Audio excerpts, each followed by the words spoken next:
Souvent même, des gens exclus peuvent réintégrer un groupe grâce à une telle aide, par quoi ensuite ils me regardent comme suspect. Cela ne me dérange pas plus que ça, car je sais que pour pouvoir se souder au nouveau groupe ils ont besoin d'un ennemi commun, par quoi ils sentiront la complicité contre, qui donne sensation d'amour. Des gens me disent souvent dans ce cas, mais tu es maso ou quoi? Et non, mon logiciel est seulement prévu pour soutenir les laissés pour compte, à les aider à retrouver des amis, et la complicité contre est un des moyens les plus efficaces. Il faut un salaud à détester à deux ou plusieurs pour éprouver la sensation d'amour. De mon côté ça me donne l'occasion d'apprendre à ne pas être dépendant des autres pour exister. Mon logiciel pourrait être perçu comme intrusif dans un cadre britannique classique, mais pour les laissés pour compte justement, ça leur permet de pouvoir faire le point, de comprendre en quoi ils effraient les autres.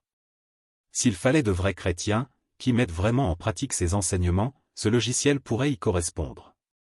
Cette attitude implique le courage de me distancier de la majorité mimétique. Elle exige persévérance, ouverture et curiosité, trois qualités qui ne sont pas toujours compatibles avec un logiciel centré sur la bienséance et l'amour. J'ai appris que Rudolf Steiner, dont je connais peu la doctrine, aurait annoncé, vers 1910, le fait que des âmes venant d'ailleurs, ce qu'on nomme des starseeds en anglais donc, allaient arriver en masse au XXe siècle. Différentes théories existent pour en expliquer la cause. Certains parlent de la Terre comme d'une prison. Tous les créatifs, qui ne se laissent pas discipliner, seraient envoyés ici, car dérangeants dans le reste du cosmos. D'autres voient dans la Terre un lieu de promiscuité, qui serait une occasion de dépassement de soi incomparable. D'autres encore pensent que la Terre s'ouvre à la conscience multidimensionnelle, dont beaucoup aimeraient être témoins, ce qui serait une étape cruciale dans la vie des planètes, la Terre étant une planète jeune.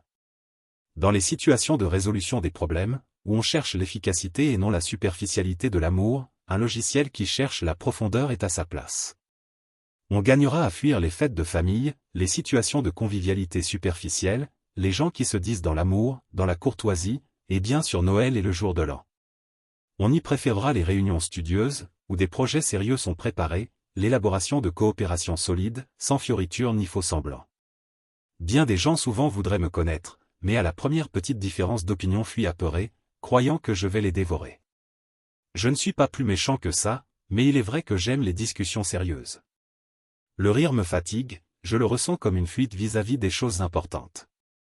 Alors qu'est-ce que ces deux profils, sérieux ou légers, révèlent sur cette notion d'âme, comparable à des programmations, à des logiciels? Ces deux approches ne sont pas de mauvaises ou de bonnes versions de la vie, elles répondent seulement à des besoins différents. Le logiciel de bienséance britannique a pour but de préserver des relations sociales agréables, sans risques inutiles. Il crée souvent des tensions non résolues, qui s'accumulent avec le temps. Le logiciel d'exploration profonde permet de résoudre des problèmes souvent laissés pour compte par les approches de bienséance courtoise, même si cela entraîne des frictions, parfois nécessaires, pour enfin aborder ce que tout le monde refoule. Une personne dotée d'un tel programme d'âme n'a pas peur des confrontations d'idées, car on sait rester calme dans le conflit, alors qu'une personne habituée à rester superficielle pourra perdre ses moyens, dès qu'un petit désaccord, ou une différence de goût, surgit. Un autre exemple de logiciel différent, montrer ses fragilités, ou les cacher.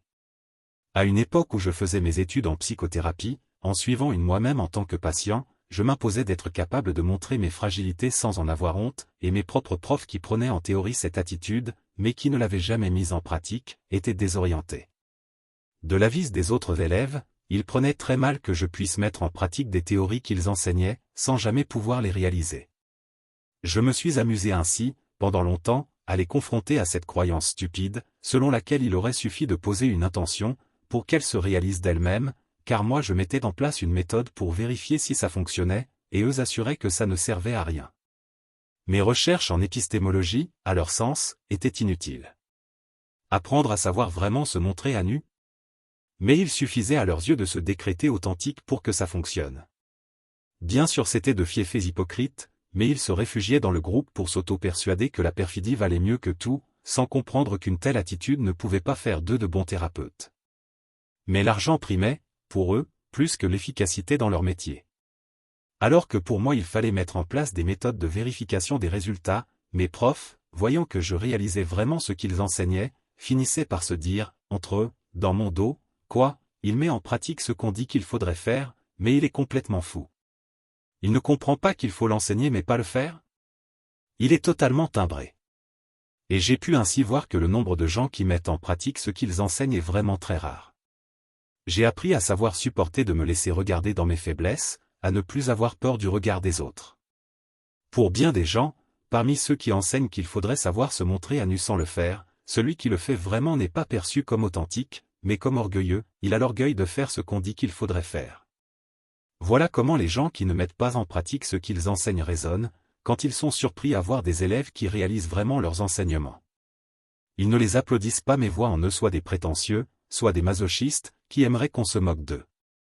Et j'ai pu voir comment, alors, ils se drapaient dans l'amour en disant de moi, s'il était dans l'amour il ferait comme nous.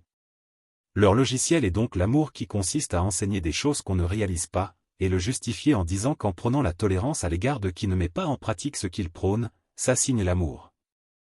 Voilà deux types de logiciels encore qui semblent s'opposer, les « dans l'amour », qui sont mimétiques, qui voient dans les gens qui réalisent vraiment ce qu'ils enseignent des orgueilleux, qui ne seraient pas aimants. On peut donc voir en quoi les deux types de logiciels autour de la question de l'authenticité et de la mise en pratique des enseignements servent l'astral qui sait les opposer. L'opposition entre montrer ses fragilités ou bien les cacher, ou entre dire ou bien faire, est au cœur de nombreuses tensions humaines et professionnelles, surtout dans les domaines comme l'enseignement, la psychothérapie ou la spiritualité, où les pratiques sont censées incarner les principes théoriques.